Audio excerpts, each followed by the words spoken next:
Hi guys, it's Kelly here and I'm back with another video for Honeybee Stamps. Today we are going to be using the Anchor of Hope and the Paradise Plumerias, but Honeybee has a lot of floral stamps that would work for this technique. So I actually I'm showing you the video where I am making the watercolor background, but this was actually for a different project. So what I ended up using today was just what I had left over that didn't end up being used for that other project. So because I am doing such a large area, I wanted to use my distress ink so that they would be reactive with water, but I didn't want to have to keep smushing my ink pad down on my glass mat. So I'm just taking my re-inkers, and so I don't mix them up because they're all obviously very dark when you're just using one little drop of it. I started in rainbow order. So I started with red and then worked my way through to pink. This piece of paper is Canson Monteval watercolor cardstock, and I think it is 10 by 12, I think is what it is. And so I sprayed it down with my water bottle just to make it easier to get a lot of water on there. And then I'm going in with like a 1-inch wide flat brush and just making sure everything is really wet before I'm adding any of my pigment. This is just going to help it so that it moves. And as I'm going through, you'll see I'm just going to keep adding more water. So what I was working on was actually like a rainbow watercolor is what I was looking for. So I just started in the top left corner and then kind of moved around. I tried to keep colors that are next to each other on the color wheel, next to each other on my paper. So that way I knew that they would blend nicely together. So I did my red and my orange, and then I went in with my pink, and you'll see I'm just continually using that spray bottle to add water so that my pigment is moving.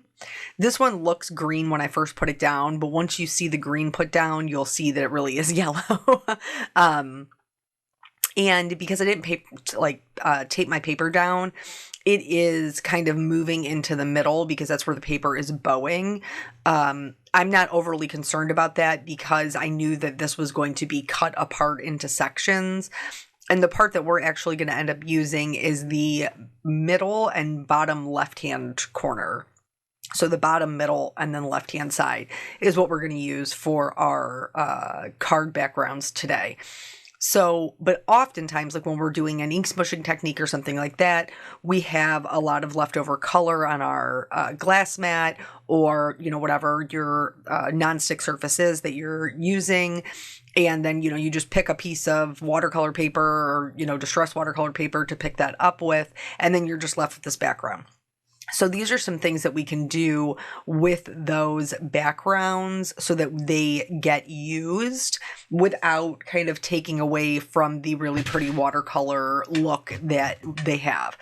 So here, all of that ink kind of pooling in the middle, I wasn't loving the way that it was getting muddy. So I just went in with a paper towel and blotted it up. I also like a lot of texture in my watercolor. Not everybody does. If you like it really smooth, then don't do this.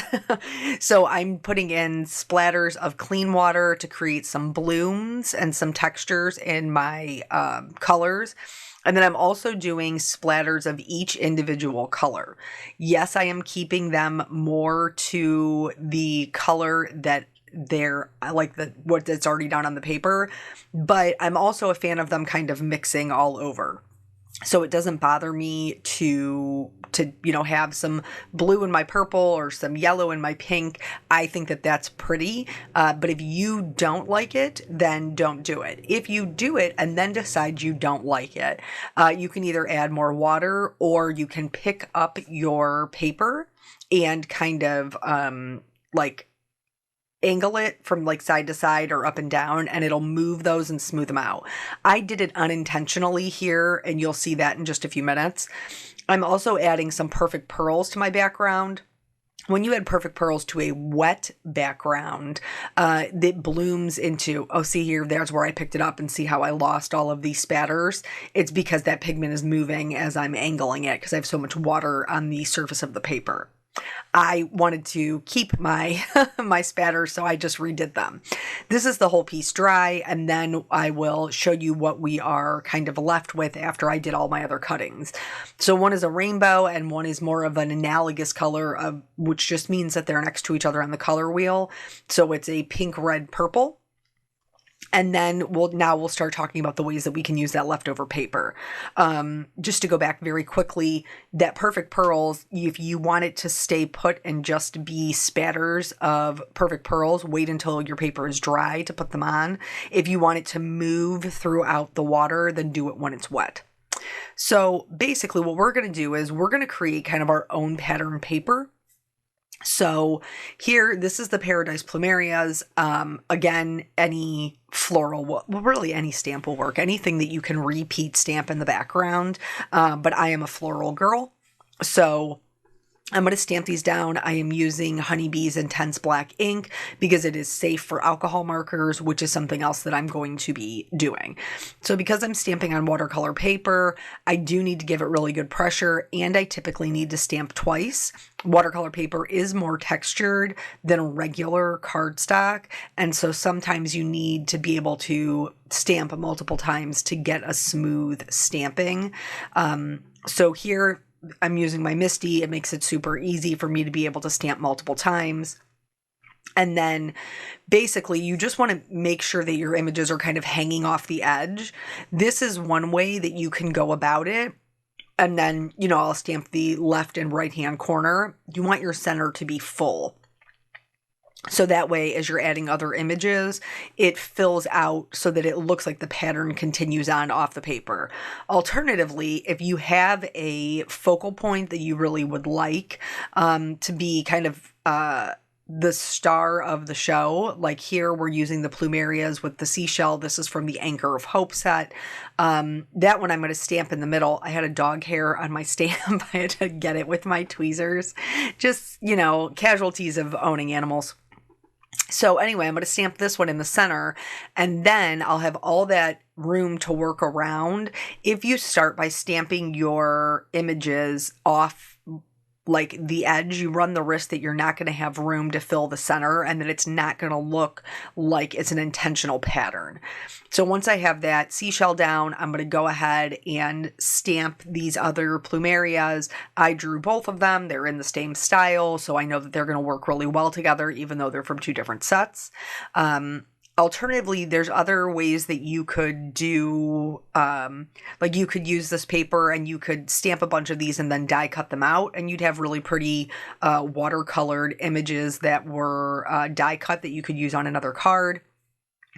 But basically, to make the pattern, you're just going to keep moving your stamps around and fill in those edges once you get your center stamped.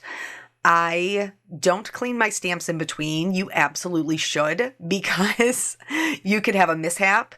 But I knew that these were like, yes, the pattern is going to be part of the card, but there's so many other things going to go on in this card that I wasn't overly worried about getting a little smeared ink. So this will work for any color of leftover watercolor paper that you have, and even if you wanted to do like ink blending, this would work as well. But I typically, when I have backgrounds left over, they're mostly watercolor. And so we're going to shade the images with gray markers. In this case, I'm using a C1, a C3, a C5, and a C7. And I want to add dimension without taking away from the rainbow color palette, because that looks super cool. And so I want to keep that, but I just want to add some dimension to my coloring. So what I'm going to do is I'm going to go in with my darkest color first, and I'm going to add that to where my most shadowed areas are. In this case, it's the center of our Plumeria. Plumerias grow kind of like pinwheels, so I'm going to start also, as I move to the C5 and the C3, adding shading where it's turning up over itself. For the leaves, I'll add the darker shading closer to where it's tucked under the Plumeria and a little bit up the center, and then I'll go over that with the C5 and extend the C5 out. We're not filling in the whole piece because we want to keep that color. We're just adding shadows to create dimension. So the first way that you can use your watercolor paper, we stamped on it, you could leave it just like that. You want to step it up a notch, you could do this and add some shading. The grays, if you're using warmer colors, like if you have a like a red, orange, yellow background, maybe the warm grays would be a better bet. If you have a pink, purple, blue background. The cooler grays would be nicer with that. And that's just because though the red, orange, yellow are warmer colors, the pink, blue, purple are cooler colors. So they would look nicer with those grays. For this one, I prefer cooler grays. So I just went with that for both of the cards. I don't think that it makes that big of a difference, but you know, on the off chance you like warmer colors, you might want to use warm grays. Copic also has toner grays and neutral grays. I don't own them, but that would probably be more neutral, you know, seeing as how they're named that. But anywho, so with this one, you actually add the shading to the image with the markers, and it will help give it more dimension. We're not going to do too much of anything to the background. One of the things that you could do if you wanted a really dramatic background is the in-between spaces. You could go in and color those a darker color, like a black, a dark purple, a dark blue, a dark green. And that would bring those rainbow colors forward and be really fun and dramatic. That's another way that you could use it. So for this one, I'm shading everything, the leaves as well as the flowers on all of them. For the next one, we're going to do it a little bit differently, but I just really like when you can use everything that you have, especially because like with those watercolor backgrounds, like you don't want to waste the ink, so you create the background, but then what do you do with the background? You don't want to waste the paper that you put the background on. You got to use it, you know, and so just to make sure that we're getting all that we can out of the money that we spend, this is a good way to just use those up and create something kind of different. So I'm going to color the rest of this off camera, and we're going to move on to the other background. For this one, instead of adding the grays to the flowers, we're going to actually add it to the outside, and we're going to do this by adding a cast shadow. So again, I'm going to be starting with my darkest color. If you are not confident in where your shadows go, please feel free to start with your lightest color, and then once you're confident where they go, you can always come back in and you know, put down your darkest color. I like to do my light source in the top right-hand corner, which means that my shadows would be down into the bottom left. I am not perfect. I am human. And so I do make mistakes. And that leaf right up above where I'm doing, that one should not have had a shadow on the underneath of it. It would have been not shadowed. It would have been in the light. But again, I'm willing to forgive myself because I am human and I make mistakes, and also because we have enough going on in this card that I don't think anybody's going to notice. So the most challenging part is getting the shadows down with the first color. Once you have the shadows down with the first color, you can then just go through each consecutive color. So from the C7 to the C5 to the C3 to the C1, and just go over it till it blends out into the background. Already you can see adding the darker shadow helps the images pop forward and creates a foreground and a background where before we just had one flat image.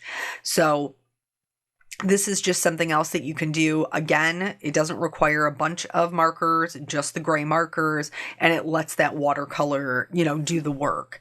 So I'm going to speed up the going in with the C5 because as I told you, it's just going right over that C7 and extending it out a little bit. I will slow it back down just a little, you know, back to like regular speed when we get to the C3. And that's because I did do something a little different. Again, totally optional. It would look great just like this if we carried it all the way through to the C1. But when we talk about adding shadows to things, we talk about how there's a shadow where 2 points meet and there is a shadow where one thing lays on top of the other. So with the C3, I am going to start adding in not as bold shadows, just lighter shadows, for where the flowers are laying on top of the leaves or the flowers are laying on top of the seashell. But the directionality does not change.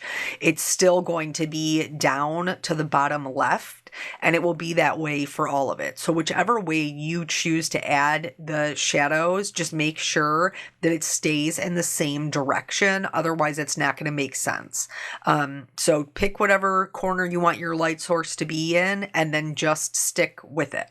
Alternatively, if you're not overly worried about a light directionality and you just want to lift up your images, you could just go in with the grays and completely outline your image, and it would still raise it up. It just wouldn't look as dimensional as something that has a more purposeful direction of shadow. So this is that, like I said, that C3, and I am adding that in between kind of like the flowers and the leaves, or where, the petals would lay on top of each other. I am adding all of those in, but that isn't something that is necessary. It would still look pretty cool without that portion in it. Then again, we're going to speed up for the C1, because the C1, we're going to go over the C3 and then just blend that right out into the background, and we will be left with our dimensional background. We are going to take a look at both of the backgrounds side by side before we move on. So you have your shadows on the inside on the left, your shadows on the outside on the right. Both of them look fun and dimensional and different. Another thing that you can do here, I'm testing the greens, because green is red's complementary color, yellow green is pink's complementary color, and so I wanted to see if I wanted to do the leaves. So I just went in with a little test marker of yellow green, and I didn't like it. So I'm going to keep it analogous. So I'm just going to take in the red markers. In this case, I used the R20s family because it's that more kind of corally red, which is what I have going on in the watercolor. And I'm going to add I'm going to add shading now to the actual flowers, but I am doing it with the color of the background. So we're not going to be bringing in any other colors. We are going to be sticking with that red, pink, purple, and we'll be putting them exactly where they go. Now, the rules for the shading don't change. Any plate where 2 points meet, or any place where one object lays on top of the other, that's where you would add your shadows. We're just going to stick the reds with the reds, the pinks with the pinks, and the purples with the purples. Now, there will be some points where they come together and kind of blend. And in those cases, I will, take a little bit of pink into my red or a little bit of purple into my pink to make them blend together. But this is if you want something that's a little more of a pop of color, something that's a little bit brighter, you can do this to add to it. Again, the way that it was before is perfectly fine. I just like to give you guys a lot of ideas about what you could do, so that way you have multiple techniques you want to try, or depending upon what your skill level is, maybe you're comfortable with trying to add the cast shadow, but you're not comfortable with blending color families, which is totally fine. Another trick you can use is, you shade everything with gray like we did on the other one, and then you go in with one single red and go over the top of it. Your shading will stay, it will maintain, and then it will just have a red hue, like a red tinge to it over top of it, almost like how we would use color glazing. So as we do this, because all of these flowers are very similar, I am going to speed this up. I didn't want to cut any of it out because I wanted you to be able to see how it comes together. So before we move on, I did want to mention, in case you are, in case you haven't watched any of my videos in the past, couple of months, Honeybee has been pretty regularly adding to their clearance section. And I don't tell my husband. He's going to hear this because he watches all my videos, but it'll be too late by then. Ha ha ha. I've already been into the clearance section and shopping. They have like $2 stickles, and they have alcohol inks on sale. They have all kinds of stuff and some of their beautiful products. The sentiments that we're going to use today are the Miss You Big Time, and what's the other one? Big Time. Oh, I can't remember the name of it, guys. Miss You Big Time and Big Time something. What is it? I don't know. We're going to see. It'll be linked below. But anyway, there's another one that's like praying for you big time. That one's on clearance too. It's great. Those larger sentiment sets, I cannot tell you, even though they're older, how many times I have gone back to those larger sentiment sets exactly for things like this, because when I have a background I've spent a lot of time on, I want to be able to enjoy the background, and a large sentiment is kind of like the perfect addition without competing for what I have going on in the background. So there's just tons of stuff over there because they don't just carry their own product. They carry a bunch of other people's products too. So there's, different kind of, like pastes in there. There's different papers in there, embossing powders. What was the other thing that I saw? Yupo paper. I picked some of that up. I picked up some alcohol inks, just because they're all on sale, and they're just, it's like I think a warehouse cleaning out, which is great for us. It's a huge benefit for us. So if you haven't been over there, it's like 18 pages. I would highly recommend you check it out.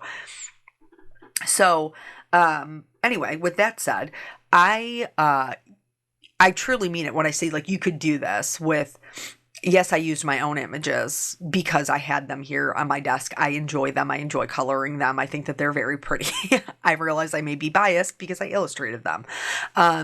But you can do this with a lot of different, styles. You don't have to do florals. Really, it's just kind of getting use out of the things that we have sitting on our desk that are maybe just in our like stash.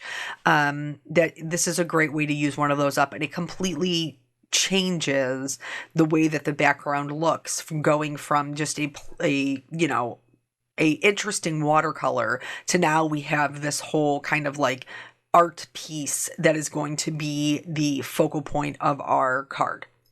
So we have the reds done, we have the pinks done. Now we're going to move into the purples. So when I was doing the watercolor, I should probably tell you guys that. I used Barn Door, Spiced Marmalade, Mustard Seed, Mowed Lawn, Peacock Feathers, Salty Ocean, Seedless Preserves, and Picked Raspberry. Those are the colors that I used. And I'm going to tell you that one little drop that I put in of re-inker, I did not use all of it, painting that whole 10 by 12 piece of paper. And they're still sitting in my little palette, and I can reconstitute them with a little bit of water once they dry out. And then I just put a piece of press and seal over it. And then I can just pull it out anytime that I want to watercolor and I need really strong color. Just a neat little trick there that you can have. So I chose some darker purples because in that corner, that Seedless Preserves is pretty dark, and I still wanted you to be able to see the shading. And again, these two cards kind of go through several metamorphoses. Is it plural? Yeah, metamorphosis, right? They change a lot. There we go. And so at any point that you're happy with the way it looks, you can stop. So here is both of them. And now, of course, we're going to go one more step. What else are we going to do? Well, for the one on the rainbow, I'm going to add in a cast shadow, but I'm not going to do it with the grays because remember, I shaded with my grays. So I'm going to do a cast shadow with the colors, but each of them staying in their own place. So I'm going to do the red shadow where the red is, the yellow where the yellow is. You're going to see here, I'm going to go in with a lighter green. I did end up changing that green. I switched it from a YG03 to a YG17 because the color was just not dark enough to give me a good shadow. So now here's both of them with their shadows. You can stop here, or you can add your white gel pen. I went in and added the white gel pen the same way that I would as if I had colored these with regular markers. So I added a highlight on the folded over portion of the petal. I also added a highlight to the leaves on this one, not so much on the other one because we didn't add any shading to those. I also added a highlight to the seashells. And this is, again, just something else that you can do to kind of step it up a notch. If you don't like this much contrast, that's fine. Leave this part off. You certainly don't have to do it. It just depends on, what kind of look you're looking for. And like I said before, we're all on our own different art journeys. We're all learning different things. We all have different styles. I really wanted to incorporate a little bit more white into my background. And so in order to do that, I picked up some Copic opaque white and I mixed that with just a little bit of water so that I could splatter it on the background. Splatters are not for everyone. If it's not for you, skip it and move on to the next step. So I'm going to set that aside to dry. Here are the sentiments that I am going to be using. They are quite large, which makes me very happy when I'm using these type of, like a background style that is something like this. It's big time kindness. I just looked, by the way. But when you want you're putting so much work into your background and you want them to shine, a nice large sentiment really is, for me, it's the way to go.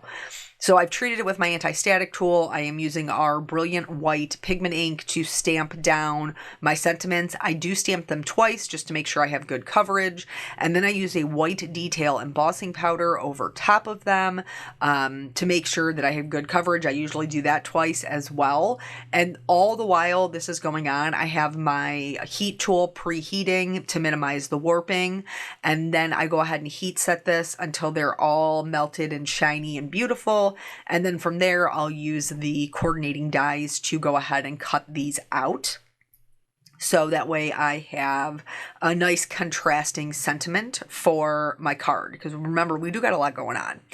So here, you could leave these like this, and this would be great. Okay, you could leave them totally like this. But I'm not gonna. Nope, I'm going to take it up a notch. I'm going to make it a full card shaker. So Honeybee has both A2 and A7 size shaker pouches. I am going to be using the A2 today. So my watercolor panel is 4 by 5.25. I am putting that on a full A2 size piece of white cardstock, which is 4.25 by 5.5. So I have a nice little white border that goes around, and I'm going to do that for both of them.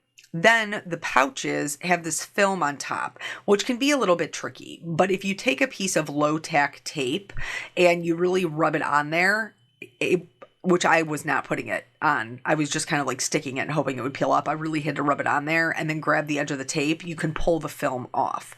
This already has adhesive on it. So I'm going to flip it over and then I'm going to flip my card front right inside.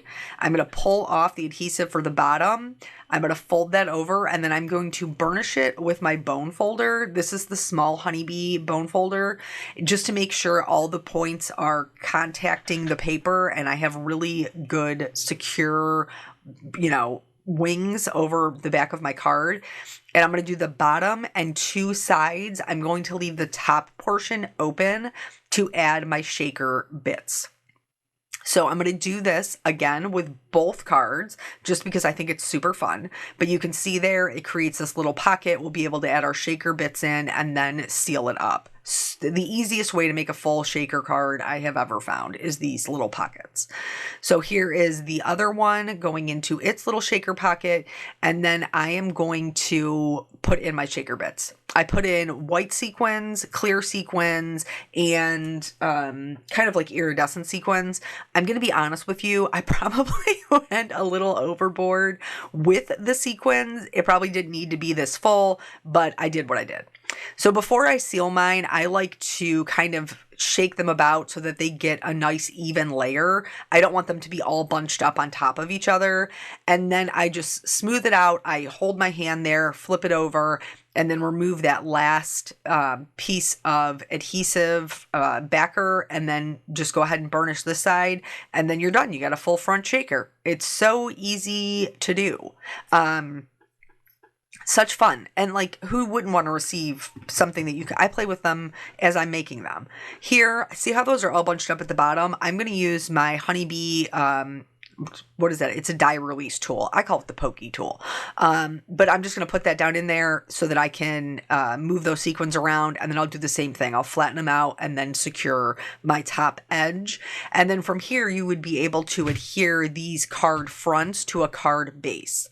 For the sentiments, I am going to use liquid adhesive. I'm going to put the happy birthday right in the center because I just have like the general, you probably can hear me shaking it around. I'm shaking it as we're talking. I'm going to just put it in the center because we just have like those florals in the background. For the Oh Happy Day, because I have that seashell with the plumerias, I'm going to put it more in kind of like the bottom right hand corner. And then I did let them dry underneath my Misty.